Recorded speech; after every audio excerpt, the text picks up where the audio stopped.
अब हम आपको चाहिए ट्राइबल म्यूजियम भोपाल और this is the view here. Shani इसकी एंट्री बहुत अच्छी है। हाँ, इसका एंट्रेंस बहुत अच्छा है। अंदर क्या है, कितना अच्छा है। गाइस, ये ट्राइबल म्यूजियम सिचुएटेड है Shyamala hills road near state museum और इसके खुलने का समय है सुबह 11:30 से शाम को 5:30 बजे तक।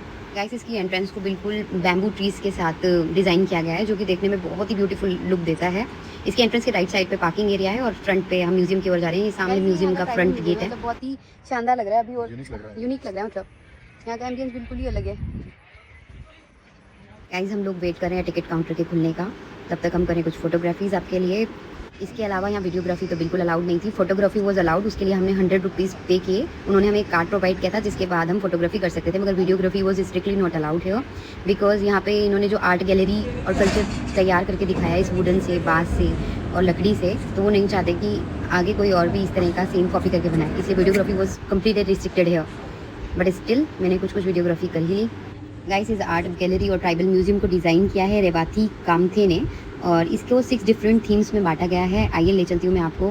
इसके मेन गेट पे ये एक वुडन से बनी हुई गेट बना हुआ है और कुछ पेड़ बने हुए हैं जो कि देखने में बहुत ही इनक्रेडिबल लग रहे हैं। गाइस, ट्राइबल म्यूजियम को बनाने के पीछे रीज़न था ट्राइबल हेरिटेज को और कल्चर को प्रिजर्व करने का, जो इन्होंने बखूबी मतलब बहुत ही शानदार तरीके से एक आर्ट गैलरी बना के इन्होंने प्रेजेंट किया है। ये म्यूज़ियम एकदम 3D फॉर्म में है, जो देखने से तो ऐसा लगेगा कि एक इमेजिनेशन है, बट ये इमेजिनेशन से कहीं ज़्यादा है। It's not an imagination. इन्होंने मॉडर्न आर्ट के साथ साथ उनके पुराने तौर तरीक़ों को फॉर्म किया है इस म्यूज़ियम में, गैलरी में। गाइस, म्यूज़ियम के इंटरनल पार्ट में जैसे ही हम जाते हैं तो सबसे पहली जो थीम है वो है इनके घरों की, यानी होम डेकोर थीम पे फर्स्ट पार्ट है। तो इनके अलग अलग तरह के घर ट्राइबल्स के किस तरीके के होते थे वो इसमें बताया गया है। और साथ में यहाँ पे गोंड, भील, भोरिया, शर्मिया, कोटका, कोई और बैगा, इन जातियों की सारी इन्फॉर्मेशन और उनके क्या कल्चर, थॉट और रिचुअल्स थे उसको अच्छे से इन्होंने पिक्चराइज किया है। आप जो इस वीडियो में सामने की ओर ये सारे घर देख पा रहे हैं, ये सारे मिट्टी, खाद, गोबर, बांस, घास और लकड़ी से बने हुए हैं और इसके अंदर कोई भी केमिकल का यूज़ नहीं किया इन्होंने। जो एग्जैक्टली वो लोग बनाते थे बिल्कुल उसी तरीके से बनाया। थीम इतनी ज़्यादा मतलब हमको अट्रैक्ट कर रही थी कि हम पहचान ही नहीं पा रहे थे कि अभी हम ट्राइबल की घरों के आसपास ही हैं या ये सब एक म्यूज़ियम है। ये भी इतना एक्चुअल दिखने में लगता है। आप देखो, बिल्कुल घरों का जो लुक है वो एकदम ट्राइबल हाउसेस की तरह ही लग रहा है। उन्होंने होम डेकोर भी बिल्कुल उसी फॉर्म में किया है। गाइज, यहाँ पे इसको बनाने के लिए स्थानीय जो ट्राइबल्स हैं पूरे देश से उनको बुलाया गया था, सारे के सारे कलाकारों ने और आर्टिस्ट ने आके अपने अपने तरीके से अपनी अपनी थीम बनाई और ये बिल्कुल रियलिस्टिक है। इसमें कोई भी डिज़ाइन या फिर हमने सिर्फ सोच के ऐसे इनोवेट किया, ऐसा कुछ नहीं है। इसकी हर वॉल पे एक अलग थीम है जिसमें इनका स्पिरिचुअल, फूड, कल्चर, रिचुअल्स और होम डेकोर सब कुछ हर पार्ट में अलग अलग बना हुआ है, अलग अलग थीम पे। आप ये जो सामने देख रहे हैं बहुत मटकियों से बनी हुई वॉल है।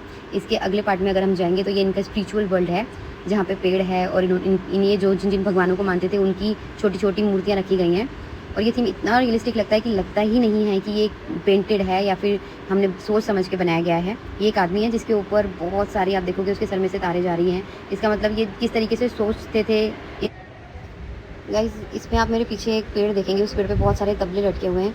वो तबले लटके पेड़ पे देख के कोई इंसान सोचेगा बस ये एक थॉट है, बट वो थॉट नहीं है, उसके पीछे एक रियलिस्टिक स्टोरी है। स्टोरी कुछ ऐसी है कि गोंड जाति के लोगों का मानना था कि उनको खुशहाली की आवश्यकता है, तो उनके राजा को एक सपना आया कि यदि बड़के पेड़ की पूजा बड़के पेड़ के छाल से बना के तबलों से की जाए यदि, तो फिर वो खुश हो जाएंगे। और ये ड्रीम खुद उनके राजा को आया था। जैसा जैसा राजा ने बताया वैसे वैसे किया गया और सच में उस बड़देव में से भगवान प्रकट हुए और उन्होंने आशीर्वाद दिया गौड़ जाति के लोगों को कि आप खुशहाली और समृद्धि का। अब हम इसके ऊपरी भाग में आ गए हैं। इसका ऊपर वाला पार्ट है, हम स्टेज से चढ़ के आए हैं इससे, ताकि हम नीचे का भी थोड़ा बहुत वीडियोग्राफी कर सकें। आप देख सकते हो कि कितना ब्यूटीफुल ये ऑल ओवर व्यू है। गाइस, ये पूरा म्यूज़ियम इतना ज़्यादा ब्यूटीफुल है कि अगर एक नहीं, अगर मैं 2 विजिट भी करूँ तो भी कम है, क्योंकि ये इतना बड़ा है, इतनी बारीकी से इसको देखा जाना है कि एक बार में पूरी इन्फॉर्मेशन कलेक्ट कर पाना है, इट्स वेरी इम्पॉसिबल। अगर आप पूरी इन्फॉर्मेशन के साथ इस म्यूज़ियम को घूमना चाहते हो तो उसमें तो 3 to 4 आवर्स का टाइम भी लग सकता है। इसके हर स्कल्पचर और हर थीम के आगे छोटे छोटे बोर्ड लगे हुए हैं, जिन बोर्ड्स पे यहाँ की पूरी इन्फॉर्मेशन भी दी गई है और हर स्कल्पचर की थीम की, इसकी बिहाइंड जो स्टोरीज़ हैं, ट्रू स्टोरीज़ उन ट्राइबल्स की, वो भी लिखी गई हैं।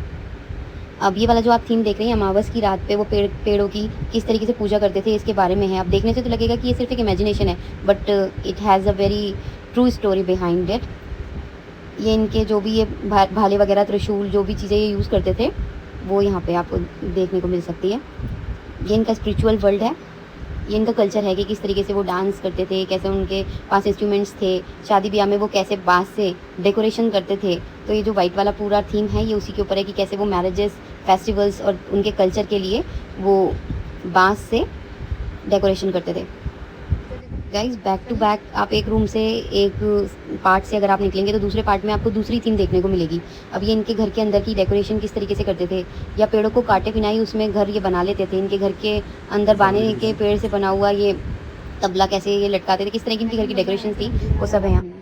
बट हम फिर भी वीडियो बना रहे हैं आप लोगों के लिए स्पेशली। ये संग्रहालय है यहाँ पे, और ये ट्राइबल म्यूजियम था स्पेशली, जो मैंने पहले वीडियोस डाली हैं। गाइस ये जगह जगह पे ट्राइबल स्कल्पचर्स लगे हुए हैं जो कि मतलब बहुत ही यूनिक और ब्यूटीफुल लगते हैं। वुडन से ये बने हुए हैं, एक्चुअली पूरा 80% ये वुडन से ही बना हुआ है। वुडन, बांस और घास, फूल, पत्ती और गोबर, इसी चीज़ों से बनाया गया है ये म्यूज़ियम। ये स्कल्पचर में देखने से बहुत ही ब्यूटीफुल और इनोवेटिव लग रहा था, इसलिए हम इसके साथ पिक्चर्स क्लिक कर रहे थे। And here we go, this was the beautiful museum I have ever seen in my life. तो आप कभी भी भोपाल आएँ तो ये तो मस्ट विजिट है। यहाँ पे इनकी आर्ट गैलरी है जहाँ पे कुछ इनकी पेंटिंग्स, किस तरह की पेंटिंग्स करते थे वो लगाई हुई हैं। ये इसका मतलब बाहर का आउटसाइड गेट है। Just we came outside here and this is all for the museum.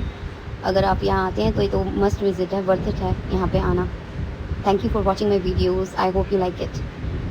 Guys, in the end I am not forget to share some of the beautiful pictures with you guys. Please do like, share and comment on my videos. Thank you so much for watching it.